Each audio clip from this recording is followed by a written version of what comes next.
இந்த protein urea அப்படின்னு சொன்னால் என்ன? இந்த புரோட்டீன் யூரியா ஏற்படுகின்ற சந்தர்ப்பத்தில் குறித்தொரு நபருக்கு எந்தெந்த மாதிரியான நோய் அறிகுறிகளை காண்பிக்க வேண்டும், எந்தெந்த நோய் அறிகுறிகள் காண்பிக்கின்ற சந்தர்ப்பத்திலே அல்லது எப்போது ஒரு மருத்துவரை நீங்கள் கட்டாயம் சந்திக்க வேண்டும். இப்படியான முக்கியமான சில விஷயங்களை தான் இன்னைக்கான வீடியோவில் பார்க்க போகிறோம். கண்டிப்பாக இந்த வீடியோ உபயோகமாக இருக்கும். கொஞ்சம் கூட மிஸ் பண்ணாமல் அப் டு என் வரைக்கும் பாருங்கள்.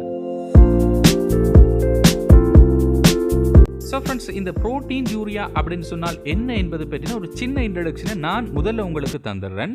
சாதாரணமாக சிறுநீரகத்தின் மூலம் பார்த்தீங்கன்னு சொன்னால் குறித்தளவு புரோட்டீன் சாதாரண நபர்களுக்கும் கூட வெளியேறும். ஆனால் இந்த புரோட்டீன் யூரியா அப்படின்னு சொல்கிறது நியம அளவிலும் பார்க்க அதிகப்படியான புரதம் சிறுநீர் மூலம் அந்த சிறுநீரகங்களின் மூலம் பார்த்தீங்கன்னு சொன்னால் வெளியேற்றப்படும். இதனால் நாங்கள் புரோட்டீன் யூரியா அப்படின்னு சொல்லுவோம். பொதுவாக இந்த சிறுநீரகங்களை பொறுத்தவரைக்கும் நம்மளுடைய ரத்தத்தில் காணப்படக்கூடிய கழிவுப் பொருட்கள் யூரியாவாக இருக்கட்டும், கிரியேட்டினாக இருக்கட்டும் அல்லது ஏனைய சில உப்புக்களை சிறுநீரின் மூலம் வெளியேற்றும். ஆனால் சில புரதங்கள் அதனை தவிர இன்னும் சில சந்தர்ப்பத்தில் சில பொருட்களை மீள அகத்துறிஞ்சும் தன்மையுடையவை. இந்த புரதங்கள் எடுத்துக்கொள்ளுமாக இருந்தால் அல்புமின், குளோபியூலின் இந்த மாதிரியான புரதங்கள் தான் பொதுவாகவே பார்த்தீங்கன்னு சொன்னால் அகத்துறிஞ்சும் குறித்தளவு சிறுநீர் மூலம் வெளியேற்றப்படும்.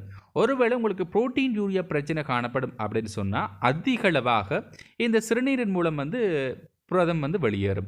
இதைத்தான் நாங்கள் புரோட்டீன் யூரியா அப்படின்னு சொல்லுவோம். இது ஆரம்பத்திலேயே கண்டுபிடித்து கட்டுப்படுத்த முடியும் அப்படின்னு சொல்கிறார்கள். ஸோ இதனை நீங்கள் மருத்துவ ஆய்வுக்கூட பரிசோதனைகள் ப்ராப்பராக செய்ய வேண்டும். சிறந்த ஒரு மருத்துவரனுடைய ஆலோசனை நிமித்தம் சிகிச்சைகளை நீங்கள் மேற்கொண்டாலே போதும், கண்டிப்பாக இந்த நோயினை கட்டுப்படுத்தலாம், குணப்படுத்தவும் முடியும். ஆனால் நீண்ட காலமாக இந்த புரோட்டீன் யூரியாவால் அவதிப்படுகிற நபர்கள் கவனிக்காமல் விடும் பட்சத்தில் ஒரு சந்தர்ப்பத்தில் இந்த சிறுநீரகங்கள் முற்றாக செயலிழக்கின்ற சந்தர்ப்பம் கூட ஏற்படும். இதை நாங்கள் கிட்னி ஃபெயிலியர் அப்படின்னு சொல்லுவோம். இதன் பிறகு நீங்கள் எந்த ஒரு மருந்து சிகிச்சை முறைகளை நீங்கள் மேற்கொண்டாலும் அது பயனற்றதாகிவிடும். ஸோ கண்டிப்பாக இந்த புரோட்டீன் யூரியா பற்றி அறிந்திருக்க வேண்டும். இந்த புரோட்டீன் யூரியா எந்தெந்த மாதிரியான காரணங்களால் ஏற்படும், எந்தெந்த மாதிரியான சிம்டம்ஸினை காண்பிக்கும், இதனை எவ்வாறு தடுக்கலாம், இந்த மாதிரி விஷயங்களை கண்டிப்பாக தெரிஞ்சு கொள்ளுங்க. நம்மளுடைய ஸ்டார் லேபரட்டரி சேனலை இதற்கு அடுத்தடுத்த எபிசோட்ஸில் இது சம்பந்தமாக நாம் பார்க்கும். சரி, இந்த புரோட்டீன் யூரியாவினுடைய முக்கியமான காண்பிக்கக்கூடிய நோய் அறிகுறிகள் என்ன அப்படின்னு சொல்லி பார்க்கலாம்.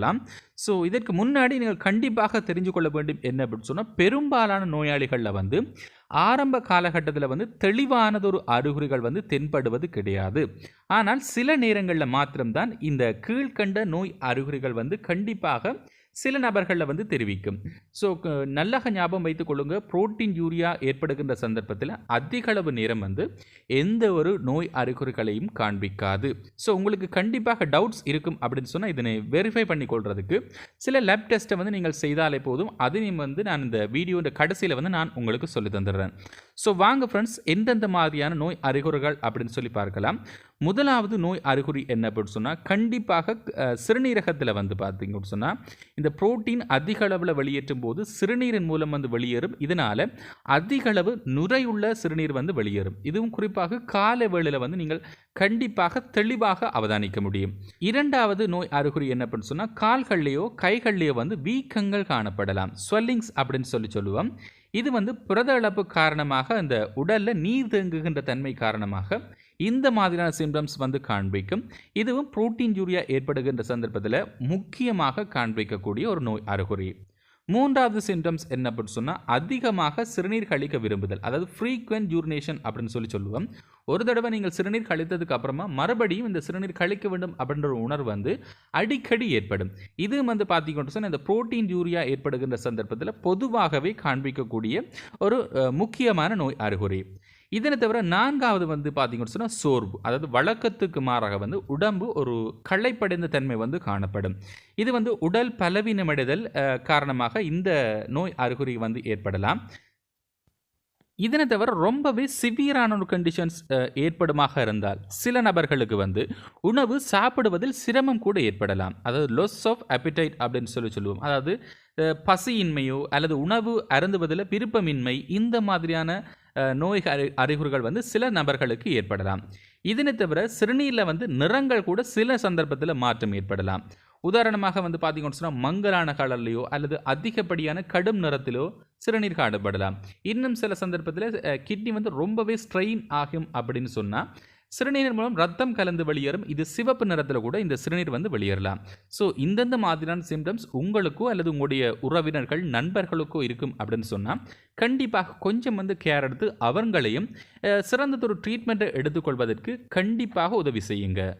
சரி, இதுக்கு அடுத்தபடியாக எந்த சந்தர்ப்பத்தில் நீங்கள் மருத்துவர் ஒருவரை நாட வேண்டும் அப்படின்றத வந்து நான் உங்களுக்கு சொல்லி தந்துடுறேன்.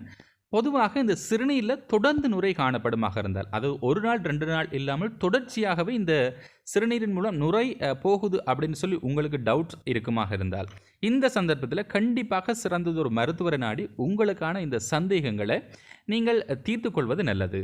இரண்டாவது சந்தர்ப்பம், கால்கள்லையோ கைகள்லையோ அல்லது கண்கள்லையோ வந்து வீக்கங்கள் காணப்படும். சில வேளையில் காலை வேளையில் வந்து முகங்களில் அதிகப்படியான வீக்கங்களை நீங்கள் தொடர்ந்து அவதானிப்பங்களாக இருந்தால், இந்த சந்தர்ப்பத்திலும் கண்டிப்பாக உங்களுக்கு மருத்துவ உதவி தேவை அப்படின்றத வந்து புரிஞ்சு கொள்ளுங்க.